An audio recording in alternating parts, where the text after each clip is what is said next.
Синдикатот на работниците од управата, правосудните органи и здруженијата на граѓани одлучи да ја прифати понудата на владата за зголемување на платите за околу 8.000 вработени во државната управа за 8% во наредните 3 години. Дополнително, вработените ќе добијат и линеарно усогласување на платите со растот на минималната плата.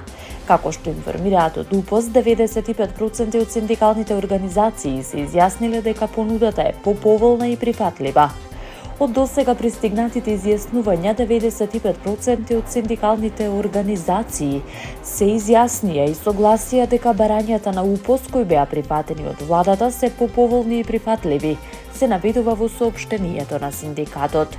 Административните службеници зголемените плати ќе ги добијат од март со исплатата на платата во април. Лидерот на УПОС Трпе Деановски по средбата со представници на владата изјави дека зголемувањето ќе се реализира во 3 рати по 8%, иако како што посочи синдикатот барал пораст од 10%. Како што најавивме минатата година, зголемувањето ќе биде на неколку години, во 3 рати по 8%. За жал не успеавме тоа да го реализираме минатата година, изјави Деановски. Во меѓувреме преговорите за раст на минималната плата заглавија. Сојузот на синдикати поднесе иницијатива до Собранието за намалување на функционерските плати и побара минималната плата да се зголеми на 600 евра. Дополнително бараат останатите плати да се зголемат за најмалку 600.000 денари или за разликата помеѓу сегашната и новата минимална плата, изјави председателот на Сојузот на синдикати на Македонија Слободан Трендафилов. Ставот на владата за минималната плата останува непроменет. Од март ќе има само законско согласување со кое минималната плата ќе порасне за околу 1.500 денари. ССМ најави блокади на институции од наредната недела. Доколку не се слушнат нивните барања, се очекуваат и нови протести и генерален штрајк во јавниот и приватниот сектор. На Националниот регистар на прописи ЕНЕР се објавени предлозите за новиот закон за високото образование и законот за квалитет во високото образование. Деновиве се очекува да биде поставен и законот за научно-истражувачка дејност. Граѓаните, институциите и експертите ќе можат да доставуваат коментари и предлози за новите законски решенија, соопшти Министерството за образование и наука. Овие законски иницијативи се дел од најавените реформи во високото образование и во научно-истражувачката дејност. На денешната пресконференција министерката за образование и наука Весна Јаневска нагласи дека со пакетот закони се очекува да се подобри академската едукација и да се поттикне научно-истражувачката дејност во државата. Со овие реформи сакаме да ја подигнеме квалитетната подготовка на студентите и да ги зајакнеме истражувачките капацитети на нашите институции, вели Јаневска. Министерката нагласи дека платите во високото образование не се предмет на дискусија. Тие се зголемени за 14% минатата година. Буџетот за поддршка на научно-истражувачката дејност се зголемил од 380 милиони денари во 2024 на 773 милиони денари во 2026 година. Планот на МОН е законите да останат 30 дена на ЕНЕР. По 2 недели ќе почнат јавни расправи на универзитетите. Потоа законите ќе се проследат во владина постапка и во Собранието, каде ќе може да се одржи јавна расправа пред нивното усвојување.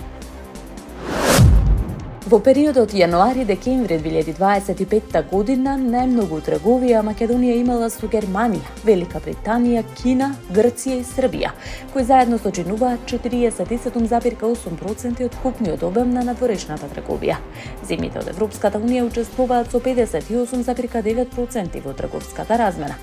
Според Државниот завод за статистика, извозот достигна 9,5 милиарди долари, што е зголемување од 7,4% во споредба со 2024 година, додека увозот изнесува 13,5 милиарди долари, што е за 9% повеќе од претходната година. Растот на извозот и увозот покажува стабилна динамика на македонската надворешна трговија, потврдува продолжен интерес за производите од земјава на глобалните пазари. Американскиот председател Доналд Трамп објави на својата платформа Truth Social дека за време на неговиот мандат спречил избувнување на 3 нуклеарни војни и ја потенцираше обновата на американската воена моќ и нуклеарниот арсенал. Трамп наведе дека Соединетите Американски држави се најмоќната земја во светот. Истакна дека во неговиот прв мандат целосно ја обновил војската, вклучувајќи нови нуклеарни боеви глави, воведување на вселенски сили и модернизација на борбените бродови. Доналд Трамп посочува дека спречил нуклеарни конфликти помеѓу Пакистан и Индија, Иран и Израел, како и Русија и Украина. Според Трамп, договорот Нов старт бил лошо испреговаран и грубо се кршел и вели дека треба да се развие нов, подобрен договор за нуклеарна стабилност. Рускиот министер за надворешни работи Сергеј Лавров изјави дека Москва е во таен контакт со некои европски лидери за можен прекин на војната во Украина. Во интервју за руската телевизија РТ, Лавров рече дека европските лидери бараат овие разговори да останат доверливи и дека нивните пораки во приватни контакти се слични на јавното обраќање. Ајде да го завршиме ова. Сепак Лавров додава дека Европа зазела бескомпромисен став дека Русија мора да претрпи стратешки пораз и дека Украина не смее да изгуби. Според него, се што се прави сега е насочено кон сметки и нарушување на преговорите, кои како што вели што туку започнале помеѓу Русија и Соединетите Американски држави со вклучување на украинските представници. Трилатералните разговори меѓу САД, Русија и Украина се одржаа на 4 и 5 февруари во Абу Даби, каде се дискутираат методите за прекин на огнот и следење на непријателствата. По состанокот двете страни се согласија да го продолжат војниот диалог на високо ниво, а украинскиот претседател Зеленски најави понатамошни преговори.